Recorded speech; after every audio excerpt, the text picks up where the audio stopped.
સુરતમાં ફેરવેલ પાર્ટીમાં મોંઘી દાટ કારોનો કાફલાનો મામલો વિડીયો વાયરલ થતા સુરત પોલીસે 12 કાર ડિટેન કરી। સુરતમાં ધોરણ 12ના વિદ્યાર્થીઓએ ફેરવેલ પાર્ટીને લઈ લક્ઝરિયસ કારના કાફલા સાથે રેલી યોજી હતી, જેનો વિડીયો વાયરલ થયો હતો। જે બાદ પોલીસ એક્શનમાં આવી હતી અને 12 જેટલી કાર ડિટેન કરી આ મામલે કાયદેસરની કાર્યવાહી હાથ ધરી છે।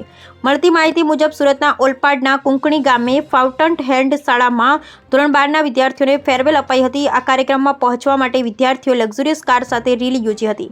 વિદ્યાર્થીઓએ એક જૂથ થઈ પોતપોતાની કારનો રૂટ શો કર્યો હતો। અંદાજિત એક સાથે 30 જેટલી કારની કાફલો નીકળવા સાથે તે કાર પર વિદ્યાર્થીઓ સીન સપાટા કરતા જોવા મળ્યા હતા।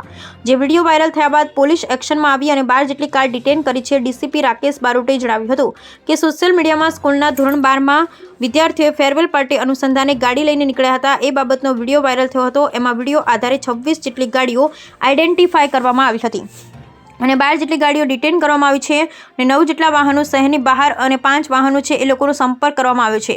વધુમાં જણાવ્યું હતું કે હાલમાં એ વાહનો ડ્રાઈવર ચલાવતા હતા કે વિદ્યાર્થીઓ ચલાવતા હતા, એ વિડીયોમાં જે દેખાય છે તે વેરીફાઈ કરીશું અને લાયસન્સ છે કે નહીં તે મામલે ચેક કર્યા બાદ કાર્યવાહી કરવામાં આવશે। હાલમાં ફક્ત ગાડીઓ ડિટેન કરવામાં આવી છે। વિદ્યાર્થીઓ છે અને ધોરણ 12માં અભ્યાસ કરે છે અને પરીક્ષાનો સમય છે એટલે કેરિયરને ધ્યાનમાં રાખી હાલમાં અત્યારે વિશેષ પગલાં લીધા નથી, પણ તમામ ગાડીઓ આવ્યા બાદ ચેક કર્યા બાદ આગળની કાર્યવાહી કરવામાં આવશે। ગાડીઓ લાયસન્સ વગર ચલાવતા હશે તો એમબી એક્ટ મુજબ જે કાર્યવાહી કરવાની થાય એ મુજબના પગલાં લેવામાં આવશે। Bureau report Sunil Ganjewala, Surat.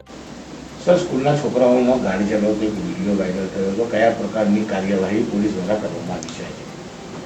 આજે સોશિયલ મીડિયામાં જે સ્કૂલના છોકરાઓ 12મા ધોરણમાં ભણતા છે એમણે ફેરવેલ પાર્ટી અનુસંધાને ગાડી લઈ અને નીકળેલા હતા, એ બાબતનો જે વિડીયો વાયરલ થયો હતો એમાં વિડીયો આધારે 26 જેટલી ગાડીઓ છે આઈડેન્ટિફાઈ કરવામાં આવેલી છે અને 12 જેટલી ગાડી છે એને ડિટેન કરવામાં આવેલી છે। 9 જેટલા વ્હીકલ છે શહેરની બહાર છે અને બાકીના જે 5 વ્હીકલ છે એ લોકોનો સંપર્ક થયો છે તો એ રાત સુધીમાં કદાચ અવેલેબલ થઈ જશે। સમગ્ર ઘટનામાં તમામ વિદ્યાર્થીઓ વગર લાયસન્સના ગાડી ચલાવતા હોય એવી વાત સામે આવી છે।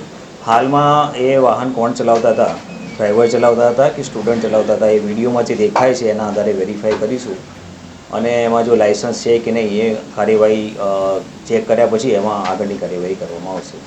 હાલ ઇનિશિયલી સ્ટેજ પર કઈ હાલમાં અત્યારે ફક્ત ગાડી ડિટેન કરેલી છે અને સ્ટુડન્ટ છે 12મા ધોરણમાં અભ્યાસ કરે છે અને પરીક્ષાનો સમય છે એટલે કેરિયરને ધ્યાનમાં રાખીને હાલમાં અત્યારે વિશેષ કંઈક પગલાં લીધેલા નથી, પણ તમામ ગાડી આવ્યા પછી ચેક થયા પછી આગળની કાર્યવાહી કરવામાં આવશે। મૂળ ગાડીના માલિકો વિરુદ્ધ કાર્યવાહી થશે, કારણ કે એમના દીકરાઓ ચલાવે છે, ગાડી ફાધર હોય કે મોટા ભાઈના નામે હોય તો એવા જે ગાડીના ઓનર છે એમના વિરુદ્ધ કાર્યવાહી કેવી રીતે?